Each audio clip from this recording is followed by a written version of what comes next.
example of 19, 14 and 21.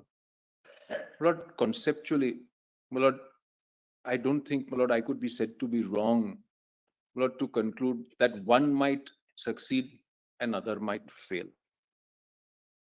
My lord, when one fails, or let us say an Article 19 challenge, my lord, the statement of validity by repelling that challenge is just that. It is to say that it is valid against that challenge, but not to say that it remains valid against other potential future challenges.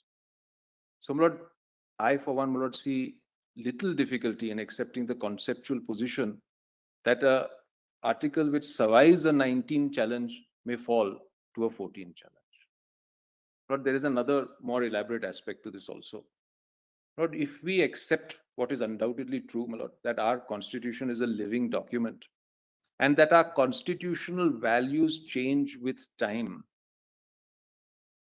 Lord, it is entirely possible that a challenge made under a particular article of the Constitution, say 14, might fail in 1976, but may succeed in 2024. I'm not the leading example, of course. Then we have to reconsider that judgment. Your Lordship may have to, and therefore I come to that point that I am free of that difficulty because I'm before 9 of your Lordships, and those were 5. Yes, my Lord, it is entirely possible it may require a comment on that judgment. But we are again subservient to a decision of 13. Yes. I have something to say. Yes, your Lordship is right. So that Keshav Nanda problem, my Lord, is a problem. Lord, you know, if both Minerva and Vamanrao particularly was just based on a judgment of 5, of course we could have reconsidered it. But today Vamanrao admittedly says that the validity of 31C, the unamended 31C, has been upheld in Keshwanand. No, that stares us in the face. So the only point then which we have to consider is this, that since Minerva struck down the entirety of Section 4 of the 42nd Amendment, which included 39B and C as well. But that is a later part of my argument. Yes. Yes. Does that part relating to 39B and C get revived? That's the only point. Your Lordship is right. Lordship. Because reconsidering now Vamanrao, that will not really rise because Vamanrao in turn follows. So of course they've given additional reasons, but it follows Keshwanand. And irrespective of the additional reasons in Vamanrao, we are bound by Keshwanand. Lord, I accept your Lordship says, and I didn't think your Lordship would say anything to the contrary. Lord, just by way of an interesting aside, has a fascinating analysis of the doctrine of precedent. This is not quite the precedential point, but it speaks about how the Normans always regard the older law as the better law. If I'm not wrong, but once again, it's Justice Chandrachud's judgment. But Mr. Anjali, you are right that a constitutional provision which has been upheld against a challenge on one particular constitutional ground, the validity of that constitutional provision can be considered by the Supreme Court itself. Of course. On other grounds, Ali and Day. High courts can't do it. Exactly. The Supreme Court has upheld the constitutional validity under 19. High courts cannot say that, well, 14 was not considered. For another reason as well, that 19 and 14 are now no longer treated as silos. They all amalgamate with each other. And after post Cooper and Maneka Gandhi, they all bleed into each other. But Supreme Court can certainly say that, well, in that case, the challenge was on the ground of legislative competence. We look at the fundamental rights challenge here. Second, a provision which is constitutional and that applies to a legislative provision, on the date when it was enacted may cease to become constitutional later on, which was the principle laid down in Motor General Traders by Justice Venkatramaya as the Lordship then was, and followed in Malpe. Right, and that's how Malpe said that, look, this provision was valid when it was enacted in the Bombay Rents Act in 1947, but no longer valid now. Those two issues do arise. But now, we really, the narrow issue which we have to consider is this. What is the effect of the declaration of Section 4 of the 42nd Amendment as unconstitutional? Will that, in that sense, affect the operation of the unamended Article 31C? Your point really is this, that unamended Article 31C was confined to 39B and C. That was subsumed in the expansion. The entirety of the expansion is struck down. So where is the question of revival?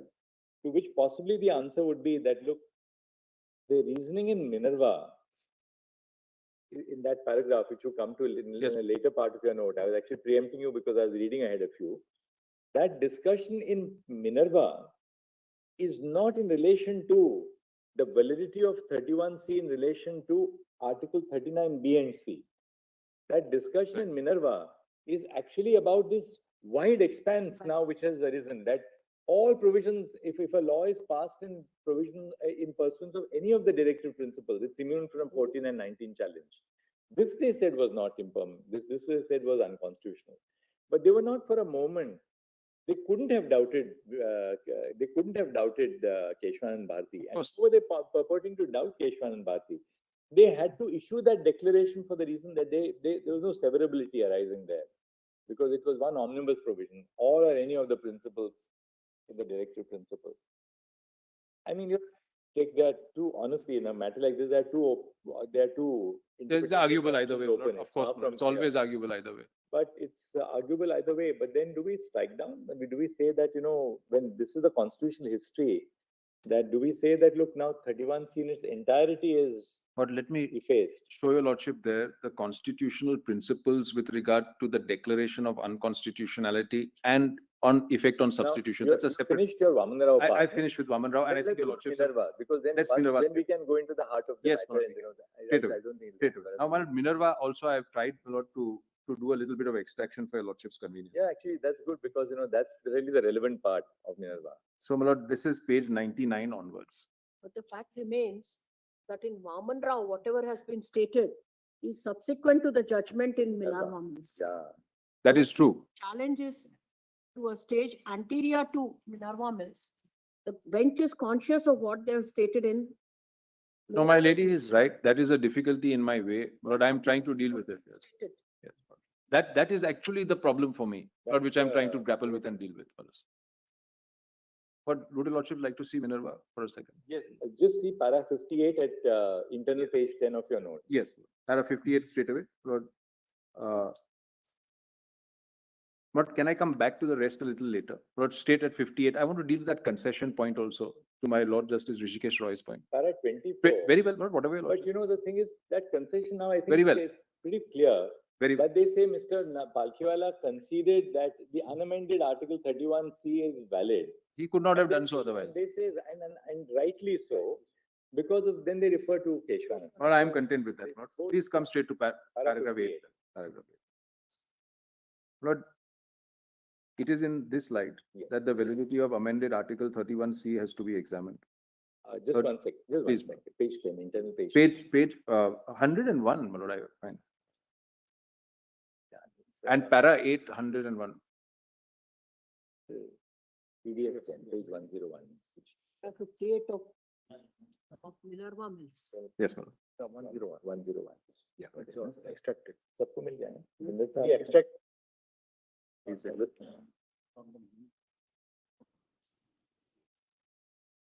And this problem of pagination is it's a perennial problem. I've been trying to solve it myself, but there's something called Bates numbering, my lord, which actually links it with the way that it is numbered in hand. I've not yet been able to solve it entirely, but I've been. I tell you now that I don't want to break the flow of your argument. This is a perpetual problem. Now we have electronic files in the Supreme Court. What we find is that the page with the lawyer's site of the electronic file is not the same as our page. Yes, my lord. So I said there is a technological problem. No, we think technology can be resolved. So we've resolved it.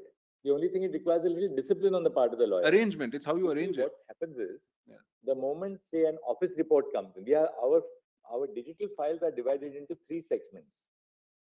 Volume 1 is the original paper book. Well. Volume 2 is what we call the additional paper book, which will contain the rejoinders, counters, rejoinders, interim application. Volume 3 is the record of proceeding. Well. Now, when a new pleading is filed in Volume 2, the pagination of Volume 2 will change. When a new office report comes, and pagination of Volume 3 will change. We email it to the lawyers automatically. They don't have to download it. It's in the lawyer's inbox. The trouble is, advocates on record, when they brief seniors, don't take the they don't take the trouble of looking at the latest uploading. They will have something 5 or 6 days earlier. Now what last night I was sitting till late with my staff. I said, how do we find this solution?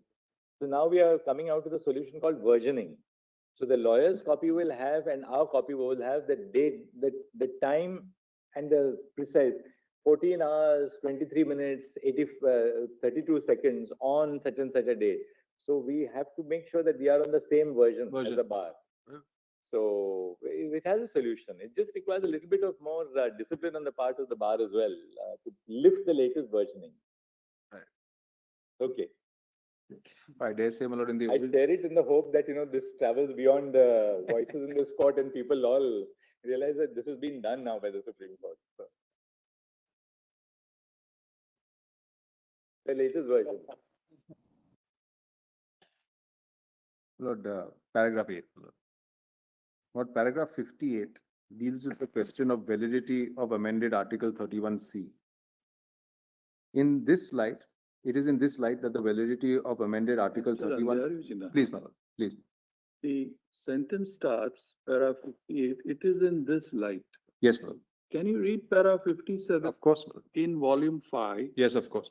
Page 2079. Certainly, my lord. That may give us some Certainly more clarity. Thanks again. That's always a peril of this. Contacts with, it is in this light that the validity of the amended Article 31C has to be examined. Allow me to read 57. Please. And I'm obliged to. Please.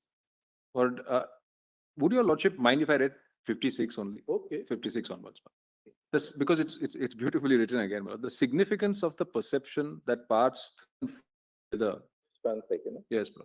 That's at page 2079. 2079.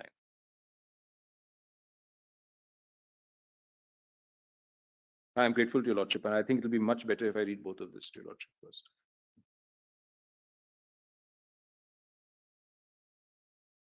Yes.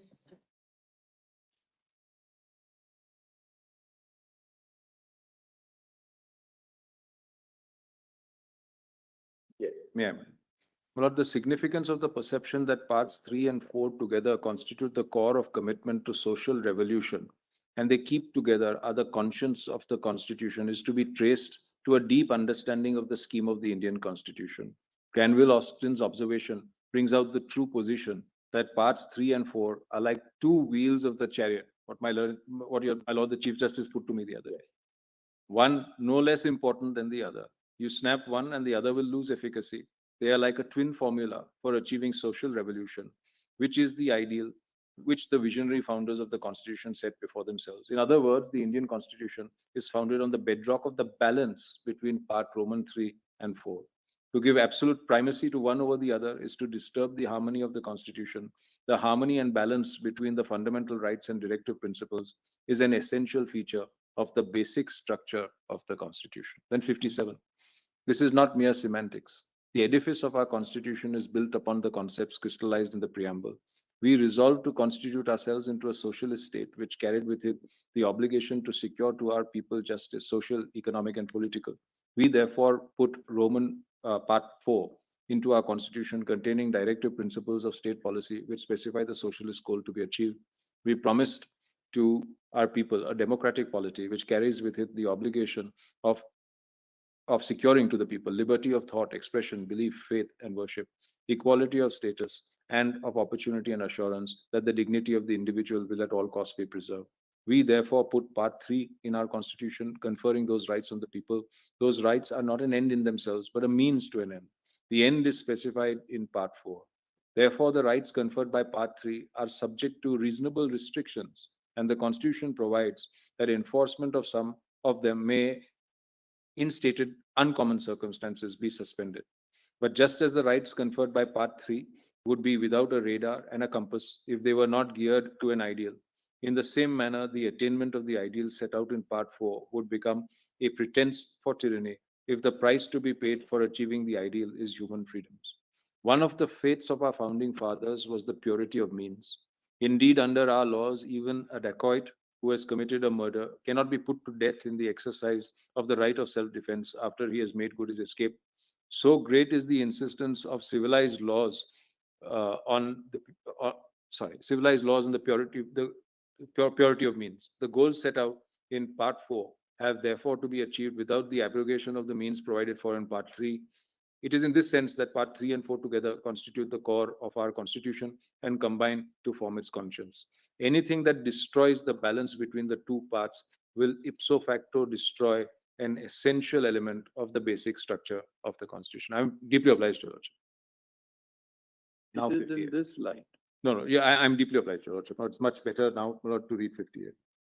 Because it is in this light that the validity of the amended Article 31C has to be examined. Article 13(2) says that the state shall not make any law which takes away or abridges the rights conferred by Part 3, and any law made in contravention of that clause shall to the extent of the contravention be void. Article 31C begins with a non-obstant clause by putting Article 13 out of harm's way. It provides for a certain consequence notwithstanding anything contained in Article 13.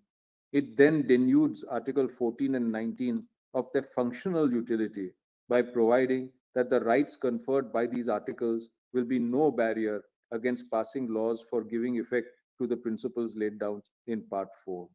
On any reasonable interpretation, there can be no doubt that by the amendment introduced by Section 4 of the 42nd Amendment, Article 14 and 19 stand abrogated at least in regard to the category of laws described in Article 31C. You will have to elaborate this. I will. I'm obliged to. The startling consequence which the amendment has produced is that even if a law is in total defiance of the mandate of Article 13, read with Article 14 and 19, its validity will not be open to question so long as its object is to secure a directive principle of state policy. We are disposed to accept the submission of the learned Solicitor General, considering the two charts of the case submitted by him, that it is possible to conceive of laws which will not attract Article 31C, since they may not bear direct and reasonable nexus with the provisions of Part 4. But that, in our opinion, is beside the point. A large majority of laws, the bulk of them, can at any rate be easily justified as having been passed for the purpose of giving effect to the policy of the state towards securing some principle or the other laid down in Part 4. In respect of all such laws, which cover an extensive gamut of the relevant legislative activity, the protection of 14 and 19 will stand wholly withdrawn.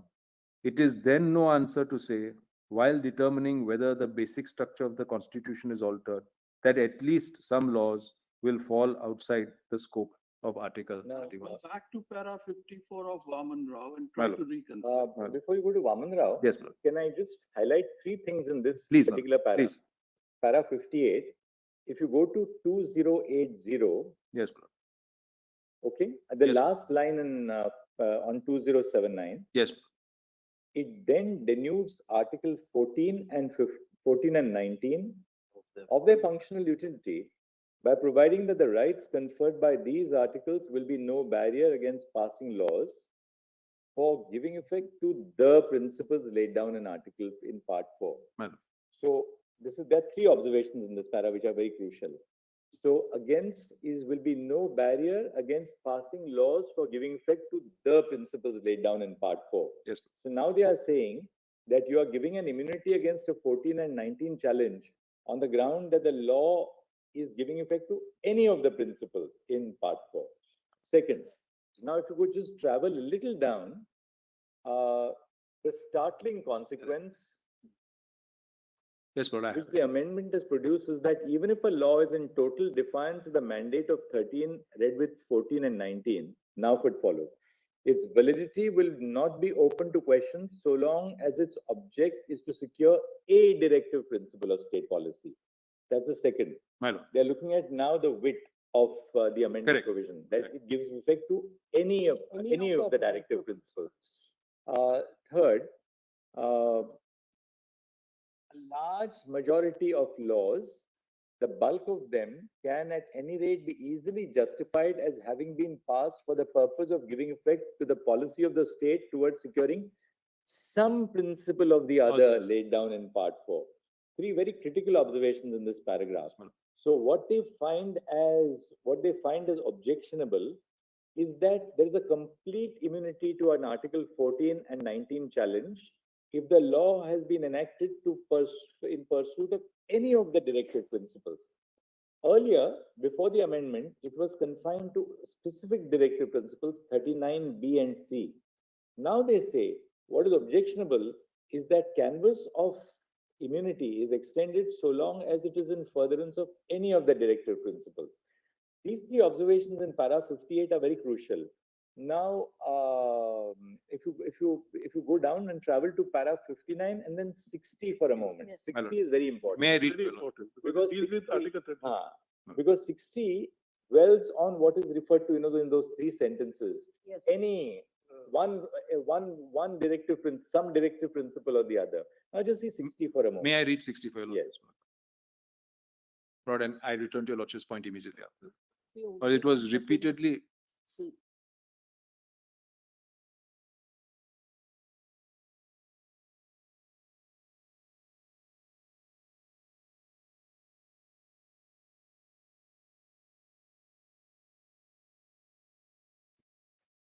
Para to 54 I- of Vamanra. actually, my lord, what your lordship has said, I believe, has in one sense answered my Lord Justice Pardiwala's point. I believe my Lord Justice Pardiwala's point was in 54, it was the specificity, the point which was made also by Justice Dhulia, of 39B and C, which allowed 31C to stand. Right.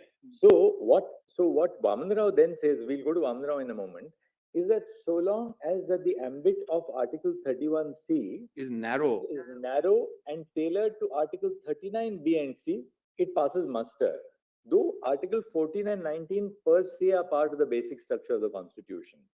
Right? Perfect.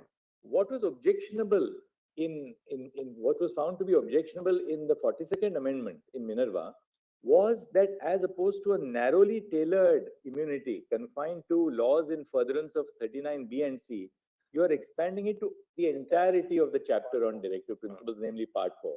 Now see, para 60 will make that even clear. Not 60 makes it way. But that's why I highlighted those three. I'm obliged, deeply obliged. In para 58, where they refer to some article or the other, the entirety of part 4. I'm deeply obliged. Not just the para 60. But can I say one more thing before I go to 60? Lordship permits me just a word. But all the cases, my lord, treat 31A, B, and C as one suite of provision. Absolutely, one suite. Or agrarian reform was the real driving purpose of 31A and B, and then came C.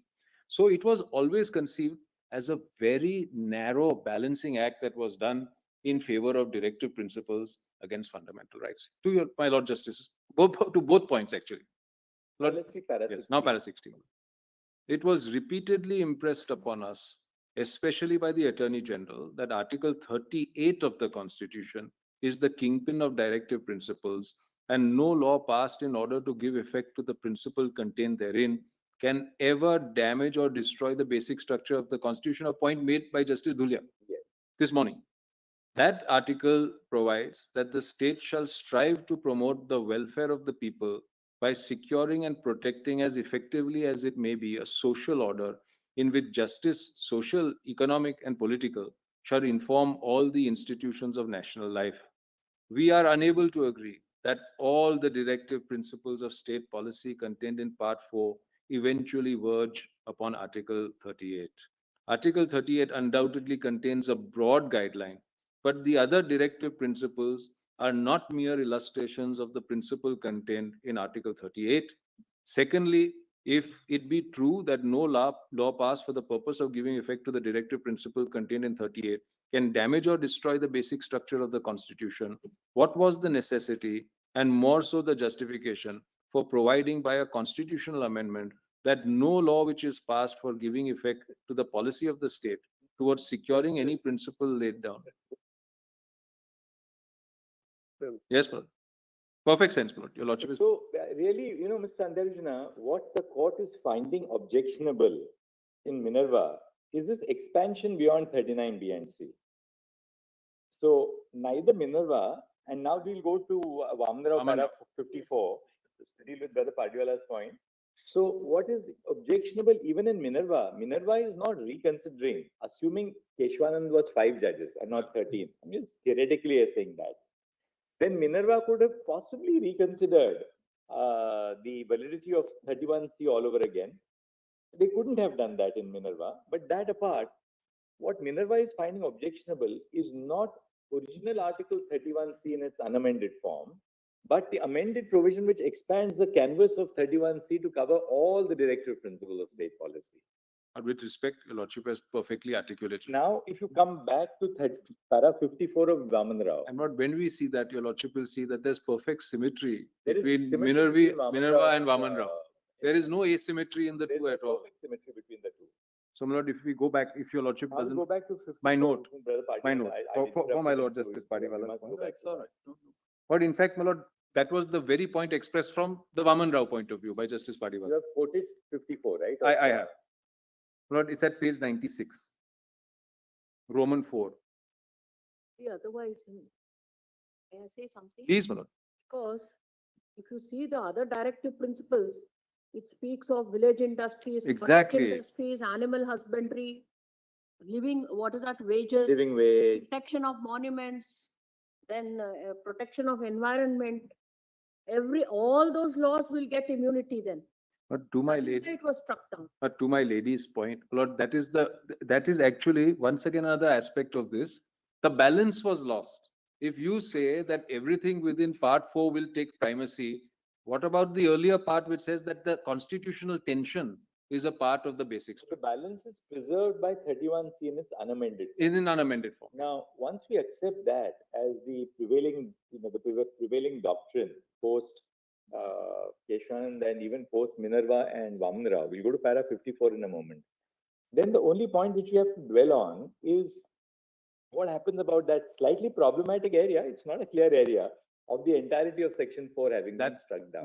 That this is only a problematic area, but then this only clears the way for that. Do we then say that, look, it is a problematic area? Obviously, otherwise, we would not be laboring this point and, so many three referral orders. Then do we take a very strictly formalistic view of the law by saying that the moment Section 4 was struck down, the entirety of 31C is struck down? That would be a very formalistic reading of the Constitution. I mean, we are a constitutional court. I mean, we have to pay due deference to our peers and predecessors who came in and said, look, 31C in its unamended form is valid in accordance with the social ethos. Then we are only left with this point. What is the effect of a substituted provision having been? Lord, Your Lordship is perfectly correct. Lord, all of this was also bear in mind, this is not really an absolute substitution. You were right when you said it can be by way of an addition, substitution, repeal. This was really a substitution coupled with an addition. But it was not a total substitution. They just changed those three words, Article 39B and C, and said all or any of the principles. But I will try to deal with those issues also. And just read para 54, and then I think we can go straight to that point. You go to the last part, which is the heart of your subject. Straight to that point. And what is the effect of the declaration of Section 4 as unconstitutional? Does that revive Article 31C? Yes, very well. And perhaps the simple answer would be that, look, once 31C in its amended form is declared to be null and void, subject to your caveat that it's not obliterated from the statute book, the Constitution, it's still retained, but it's always then italicized. It's in that sense from the date of its enactment, unless it is made prospective, from the date of its enactment or adoption, the amendment to 31C is rendered non-est. If it is rendered non-est from the date of its adoption in 1976, then the prevailing position which operated up to the date of the adoption of the Constitutional Amendment is not obliterated, unless there was intrinsic evidence that Parliament intended to obliterate by the Constitutional Amendment the earlier position. In some cases, for instance, there may be a clear intent of Parliament that, look, we want to obliterate a constitutional provision prior to the date and completely substitute a new provision. That is not the intent of Parliament. Parliament wanted to extend the scope of the immunity, actually. I will address your lordship on that as well. But I have some thinking on that, but I will address your lordship. But your So lordship, just show us para 54 and then you can go to that last part. now. Perfect. Then we'll call upon the other side. yes. So, my lord, if your lordship will come straight away, my lord, to paragraph 54. But may I read it for you? Lord?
That it is valid today. And they were in a challenge to the Urban Land Ceiling Act, a challenge to a part nationalization of Coal Mines Act, and a challenge to a different part of MADA as well. And of course, the Basanti judgment, my lord, was delivered by Justice Venkatramaya as he then was. But we don't have Basanti the actually for a moment. Mada, that is the 31. MADA judgment. Let's see Basanti because it deals with. So, my lord, it is actually easily distinguishable, but we can see it. My lord. Let's because I think Basanti, because otherwise they will cite it. We might as well look at it. Yes, They ma'am, can please show us the relevant part they're relying on. Please do. But I noticed that we don't have the historical problem that we have with Justice Chandrachud here with my lady. my lord. Where are these judgments? Which volume? Basanti Bai is in which volume? But Just tell us. Actually, Volume this 5. time Julia said, just give us all the three because you Yeah, have given us very earlier. yes, I'll give your lordship all three. But just, Interesting is in which volume and which page? All volume 5. it's all in volume 5. But give me just one moment. I'll tell your lordship what pages. Any of the juniors on your side also have the pages readily? Can just tell us. Bhim Singh is 2/4. 27. Basanti Bai.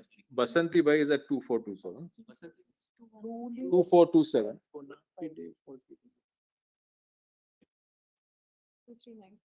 Lord, 2294 is Sanjeev Kok.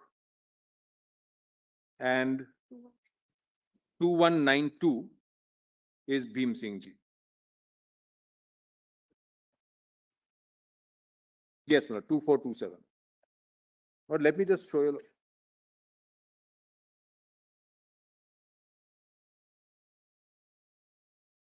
Just help me, where is it here?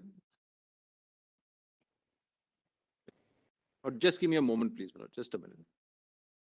The relevant parts. Relevant part. Lord. Yes.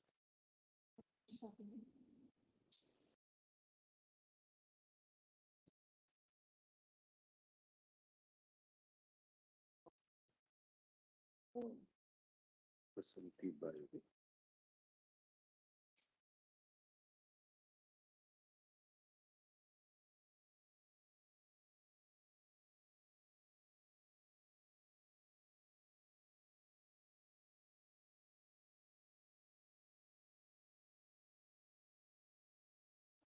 Which is a relevant paragraph? Yes. So would your lordship just like to see the challenge in Basanti Bai first? Sure. That is Why on it page is 2429. 2429, Lord. Lord, this appeal by special leave, Lord, it was against the acquisition of certain lands in Lonavla under different provisions of MADA. Lord, yes, chapter 5.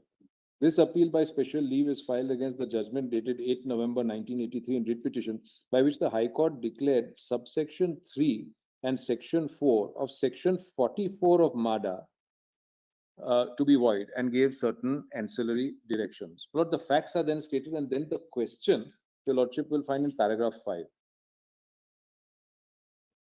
Lord, in paragraph 5 is at page 2432.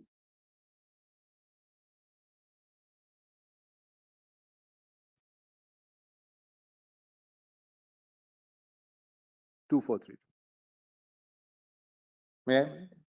But in the course of this appeal, the parties have not questioned the correctness of the decision of the High Court as regards the facts which had been found against the respondent. The arguments were confined to the constitutional validity of subsection 3 and 4 of section 44 of the Act. Then, if your Lordship would kindly go straight away to the discussion on 31C at page 2441, paragraph 13.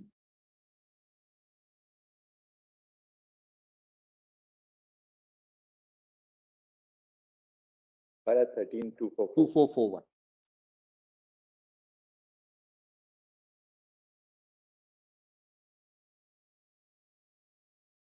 But even granting for the purpose of the argument that subsections 3 and 4 of section 44 are violative of article 14 of the Constitution, we are of the view that the said provisions receive the protection of article 31C. We shall proceed to test the validity of the argument, keeping aside for the time being the observation in Sanjeev Co. Let us proceed on the basis of Kesavananda Bharati and Minerva Mills. Article 31C reads thus. Lord, clause B of article 39, which is relevant for our purpose. So they proceed on the basis that it was very much alive and well, as your Lordship says. States that the state shall in particular direct its policy towards securing that the ownership and control of material resources of the community are so distributed as best to subserve common good. The High Court rightly observed at the end of paragraph 14 of the judgment following Sanjeev Co. that the expression material resources of the community should not cover so and so. But, however, it erred thereafter in reaching the conclusion that Article 31C was not applicable to the case for the reason that the Act did not contain a declaration that it was enacted to give effect to Article 39B, Roman 2, by undertaking development of commercial centers while providing housing accommodation. The authority was expected to make profits, and hence it followed that the power to acquire was not conferred with a view to achieving the directive principles of Article 39B. That was an important criteria in the decision-making of the High Court. And two, the object of enacting the legislation was obviously to provide wholesome civic life to the citizens and not distribution of material resources. We are of the view that each of these reasons is invalid and erroneous. First, Article 31C does not say that in an act there should be a declaration by the appropriate legislature to the effect that it is being enacted to achieve the object contained in Article 39B. In order to ascertain whether it is protected by Article 31C, the court has to satisfy itself about the character of the legislation by studying all parts of it. The question whether an act is in, sorry.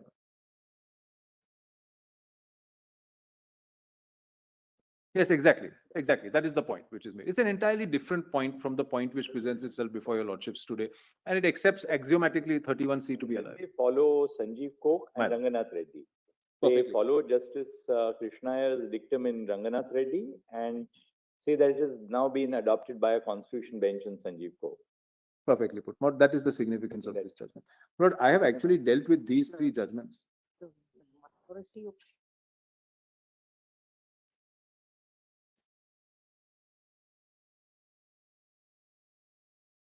Sent by Sanjeev. They cited the minority in Ranganath Reddy and say it was followed in Sanjeev Coke and therefore they are now. Yes, but Sanjeev Coke itself is a remarkable judgment, Lord, where more or less the minority reasoning is preferred over the majority.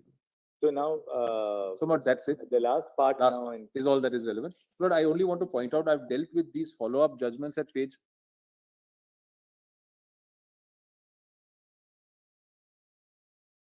Lord, the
But there's, if your lordships will permit me, one beautiful line in Sanjeev Ko, my lord, where Minerva Mills is described as a Rhetorical beauty is that. rare beauty Rare beauty. and persuasive rhetoric. My lord, I have dealt with these follow-up judgments in page 105 of my note. Just for your lordship's convenience, it's there.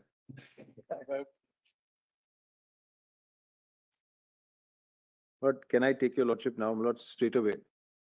All this was to clear the path to say that I can argue this point. My lord, it is, this point remains. Now your lordship will assess the strength of this point, my lord. My lord, it is dealt with by my note, which I had given to your lordship earlier. Lord, it is- 105, right? Note 3, yes. Oh, note 3, not Three. in this today. No, but it's in the earlier compilation notes. Lord. Yes, not volume 1B, I'm told. Lord, whether Article 31C is a dead letter and whether unamended Article 31C should revive. Now, Lord, I'll just explain the note to your lordship in a second. There are two parts to the note. Lord, the first is what is the effect of the declaration of unconstitutionality upon the statute? Or that is the first part of the note. The second part of the note is dealing with this peculiar type of legislative activity, namely substitution and what it involves. So now these are two parts of the note.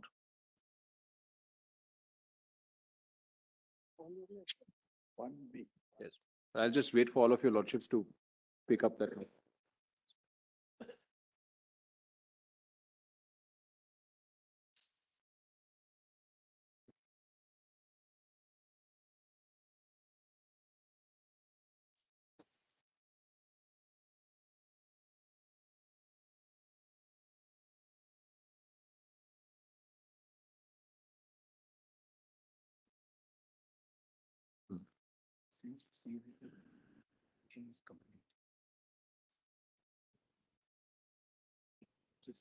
So, Have been it's of at that note, page 38, 38. but my learned friend Mr. Devrajan draws to my attention that I hope your lordships. We don't Got- have, I think, anything Oh, I see. beyond 37. 37, the note ends at, no, I have 38. I'll see. There is 38. Well, just check. It is there.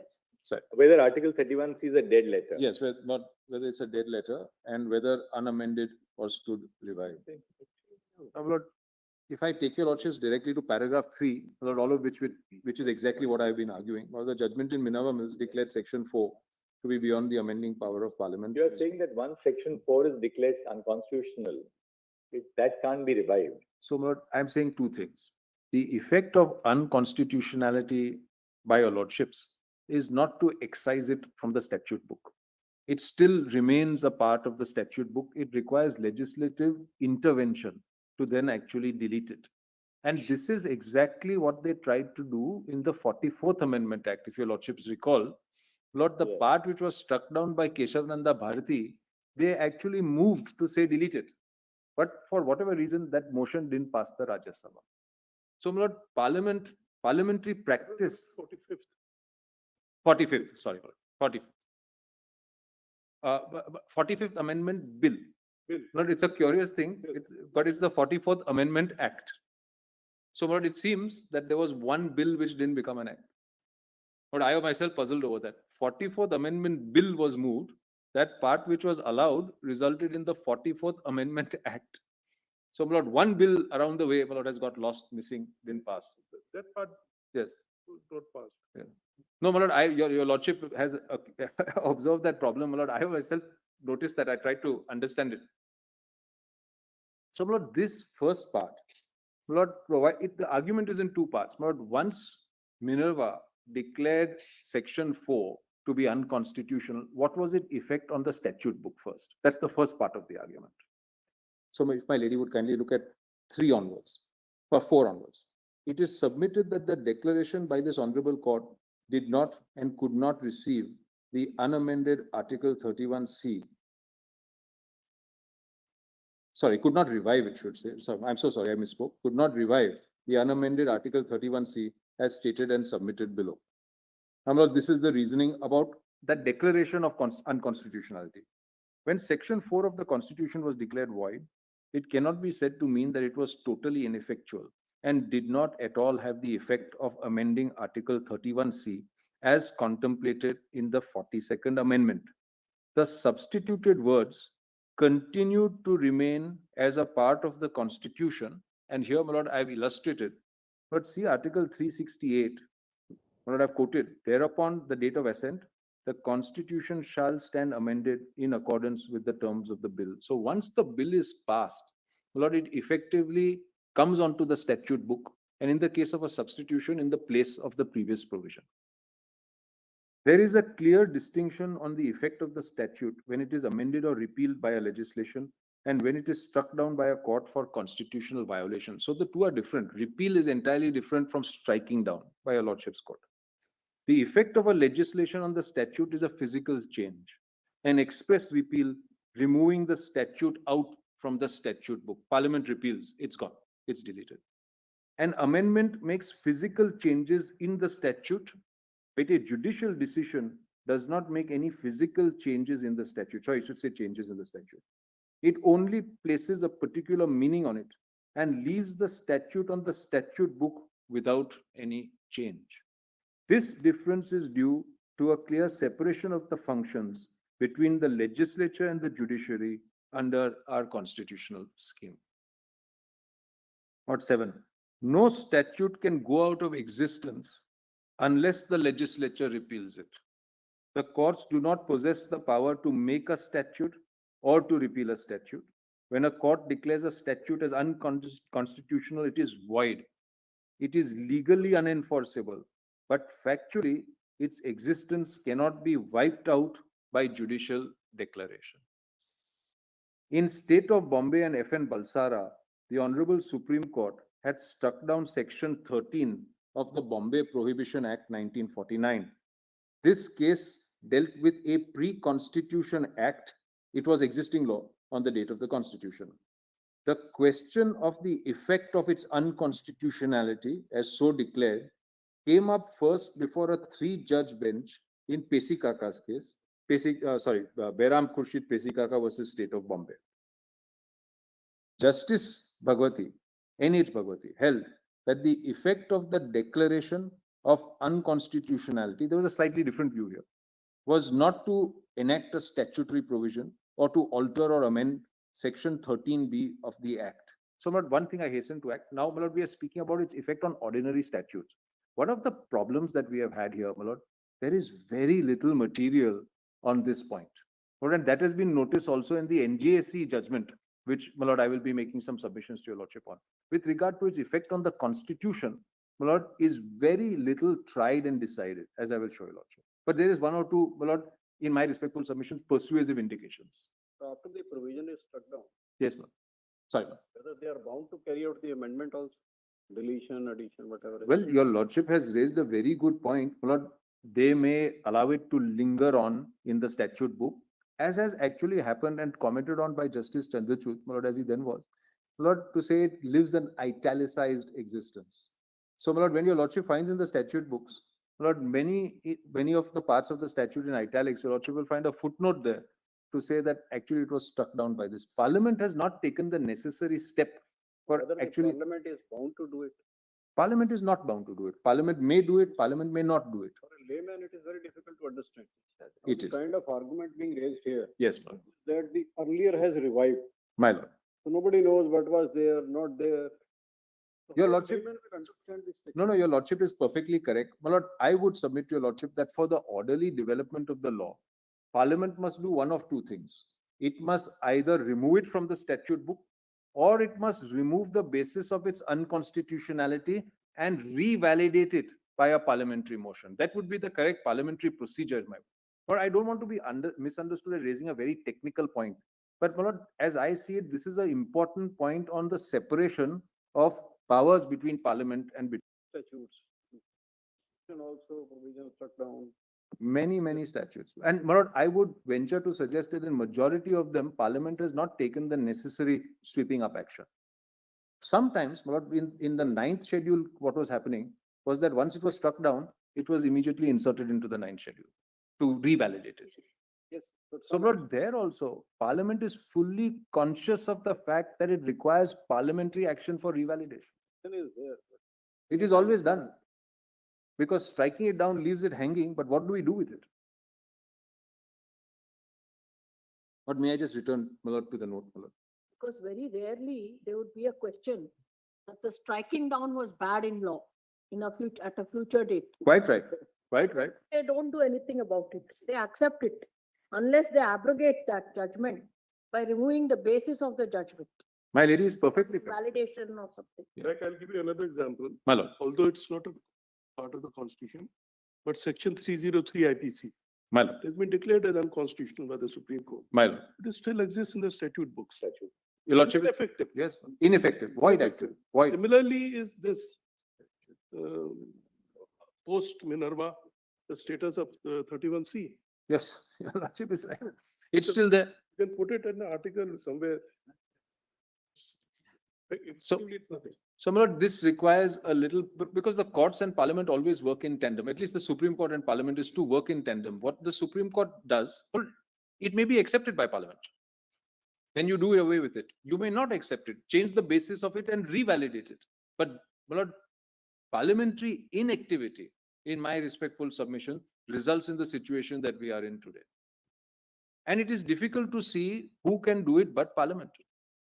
So, my Lord Justice, Chief Justice put it to me, is this a technical point? Parliament can easily revalidate it. Of course it may. But, my Lord, Parliament in 2024 may take an entirely different view with regard to the insertion of an article which was done in 1972. It may delete it. It may revalidate it. It may bring it back in some other form. But these are all matters for Parliament to now decide. The baton, as it were, is handed over to Parliament to do what it will. And Lord, the unsatisfactory consequence of this, that yes, we are left without the article, Lord, is a logical sequitur if we accept the fact that this is something which is left for Parliament to do. Lord, I absolutely see the fact. What is the logical sequitur of what you're arguing if the declaration of unconstitutionality does not efface the provision from the Constitution? It remains a part of the Constitution, but it becomes unenforceable. It Yes. becomes void and unenforceable. Unenforceable. Now, That takes me to step two. what is the step two then? So step two is that in the case of a substituted provision, Okay. what is remaining on the statute book is the unenforceable provision. That is actually, I'm glad your lordship asked. In the That is case of surely a- the logical Can you just consequence of say this. that again? In the case, But in the case of a substituted provision which is declared unconstitutional,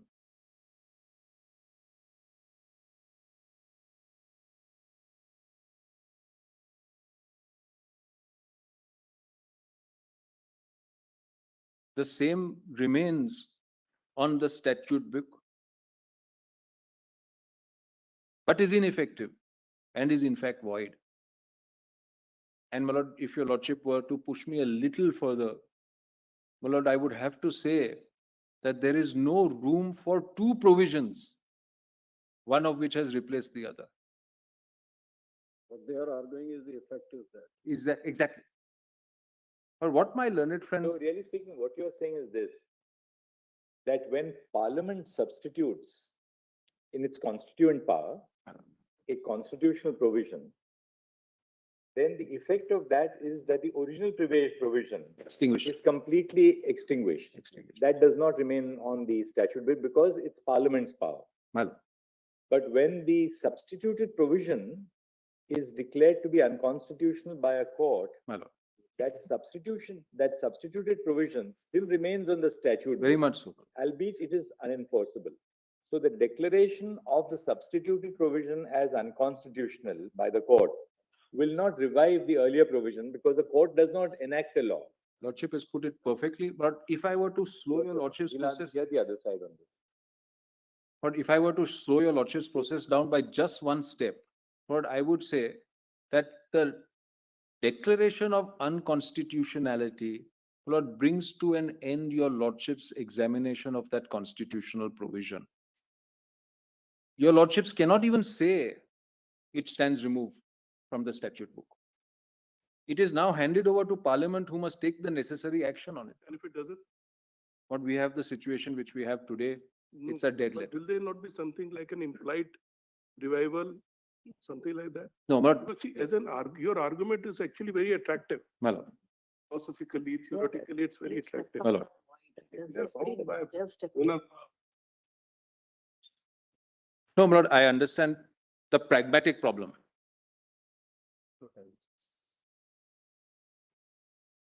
But I understand the pragmatic problem that I'm faced with, and I understand the fact that it's viewed as a technical argument.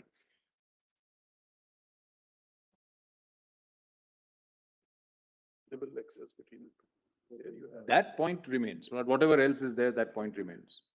But let me try during the course of the argument to address that point once again. I have a separate section, but where I'm going to try to address that point once again as well. Yes. Please. Propose what fell from my lordships, my lords. Today, by a process of interpretation, they want your lordships to do something which Parliament said it won't do. That may kindly be considered, my lords. Parliament said it does not want 39B and C in its old form. That's why the 44th Amendment Act did not bring it in. Though the bill contained it, the act did not come. So today, by process of interpretation, they want your lordships to bring in something which Parliament said it won't do, my lord. My lords may kindly consider this subject. I am very obliged to my learned friend, actually. My learned friend, Not NJSC case for that. we are going to the NGSC case. You're relying on that. Yes, but I'm going to show your lordship the NGSC case. Just read the Article 31C now, what sense it makes. It makes no sense. Your lordship is perfectly correct, if I may say so. If the deletion is deleted, whatever is struck down is ignored. It is there actually completely emasculated. no sense here. The only way it can make sense is if the old revives. That's That is not- the only way it can make When sense. if you pick up the book. Yes. Then there is only part 4. There's only part. 39 BC, as it was earlier. Your lordship is right. But then we'll have to read it. And yeah, and your argument has a fiction implicit in it. Well, That, you see, normally when Parliament say substitutes an original provision, well, that substituted provision ceases to be on the statute. Right? Forget this particular case. When Parliament substitutes a provision in its constituent power, yes. the original provision ceases to exist. It ceases to be on the statute book.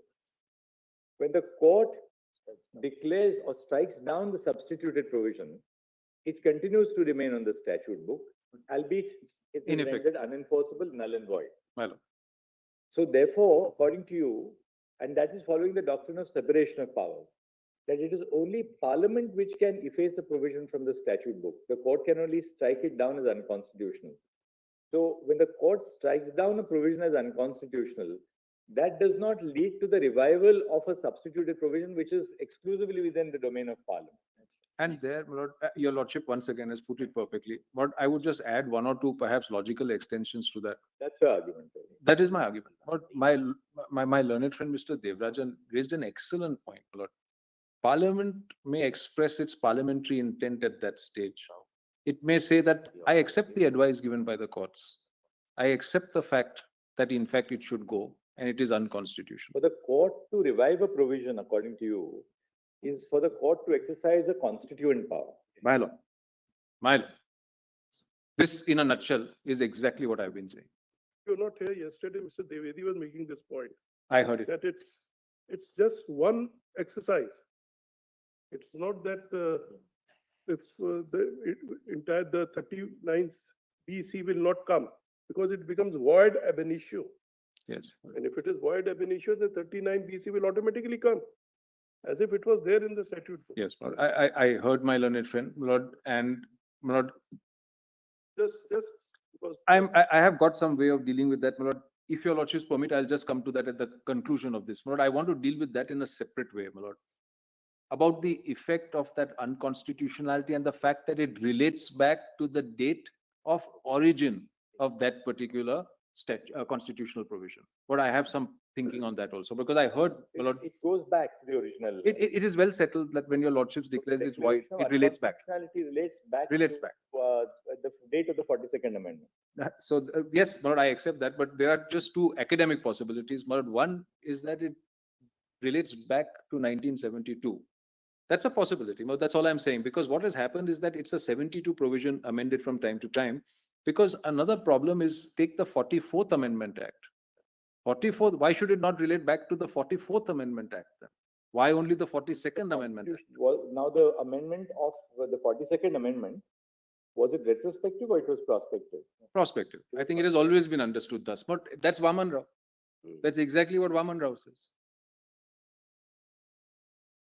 Probably this void has been noticed by a foresight in Vaman Rao, and they fall back on Keshwananda Bharati To say it to exactly. say that the unamended provision was upheld in Keshwananda Bharati, and therefore they say that it is still alive and kicking.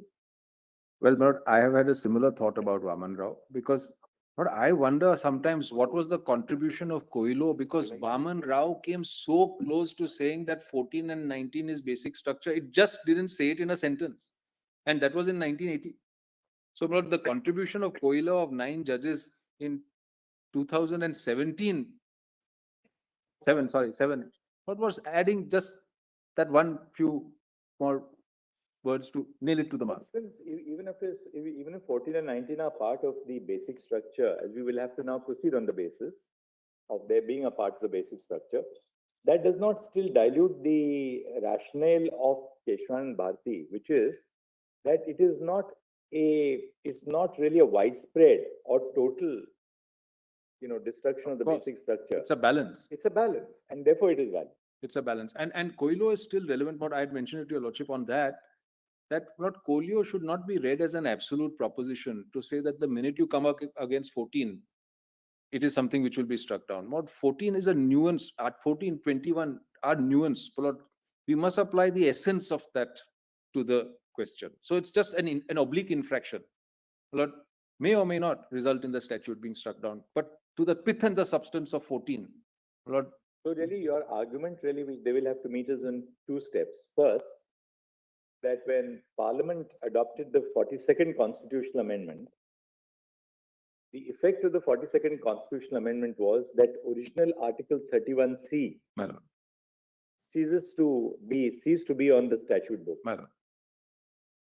2, when the amended provisions of Article 31C were struck down by the court in Minerva Mills, the provision does not get effaced from the statute book. It remains on the statute book, but it is unenforceable. It has lingered on as a dead letter. Third, the declaration of unconstitutionality by the court will not lead to a revival of original Article 31C for 2 reasons. Bracket 1, the court, by the declaration of the substitution of the provision by Parliament in the 42nd Amendment, had effaced the provision from the statute book. And 2, the court being treated to have revived the original provision will be again an act of a constituent power, which is not open to the court. I think that really is the... Your lordship is perfectly encapsulated to consider. Lord, I'm a little adrift here because, Lord, I find no basis for one or the other. But, Lord, when the court declares the provision unconstitutional, it does so taking the provision as a whole, because that's the only provision available to it. And therefore, Lord, to what point does the unconstitutionality relate back? Or that is how I was attempting to do it, my learned friend, Mr. Dwivedi's argument. It is not clear to me that it should go back only to the point at which the amendment made, because that point is no longer a point of significance, because it has now become entirely a new provision as of the date on which it was incorporated. There is only one provision. So what is not clear. There's only one provision which is left, that 31C post the 42nd. Exactly. According to you. But it is not like the original provision was completely wiped out when it was substituted. And according to you, the declaration of unconstitutionality will not amount to a revival of the original provision, for the reason that has to be in the exercise of the constituent power, which the court does not wield. The constituent power is the main point. Actually, the point. We call upon the other side. But shall I show your lordship the authority on the topic before lunch? Just quickly, you can show us in 5 minutes. Quickly. Then we can get the other side. We have to wrap up today. Yes, I fully understand. But very quickly. But my learned friends also want to say something. Now we have to go to the other side. One addition. There's one additional issue. I can take as little time. The link is also broken. Yes. Lord, I'll run through my note.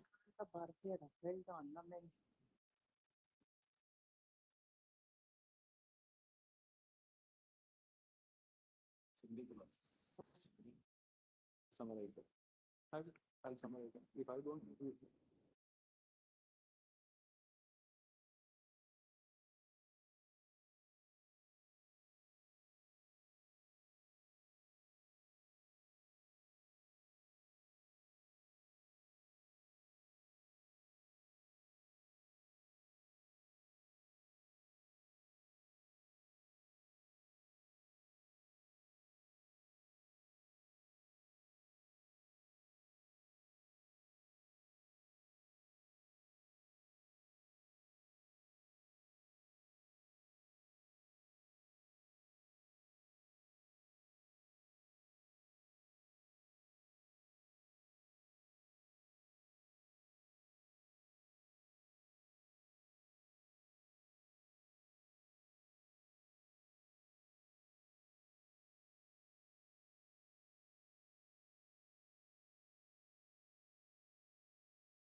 Yeah, the authorities, and then you can briefly I've- dwell on Coelho also. I've actually- Briefly, you can tell us that they have a full, otherwise, you know, again, we'll be calling upon. Very them well. to- But if your lordship just sees my note, I've extracted it once again. Yes. What page 40?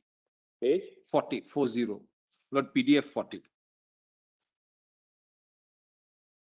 Just one authority which was very good, which is not there. I'll just show your lordship from the compilation. But first on the effect of the declaration of unconstitutionality. But please see from paragraph 9 onwards. I'll finish this in 2 or 3 minutes. Paragraph 9, page 40. In the Constitution Bench decision of B.K. Pesikaka, Justice Mahajan for himself and Justices Mukherjee, Masan, Hassan, and Bose held as follows. The result, therefore, of this pronouncement is that the part of the section of an existing law which is unconstitutional is not law and is null and void. For determining the rights and obligations of citizens, the part declared void should be notionally taken to be obliterated from the section for all interests and purpose, though it may remain written on the statute book and would be a good law when a question arises for the determination of the rights and obligations incurred prior to 26 January 50. Justice Das in the minority said this: no part of the section is obliterated or scratched out from the statute book or in any way altered or amended, for that is not the function of the court. The judicial declaration that a part of the section is unconstitutional and void only nullifies that offending part in the sense that it renders that part ineffective against the inapplicable to a citizen who consumes or uses, or in that case, liquid medicinal preparations, so on and so forth.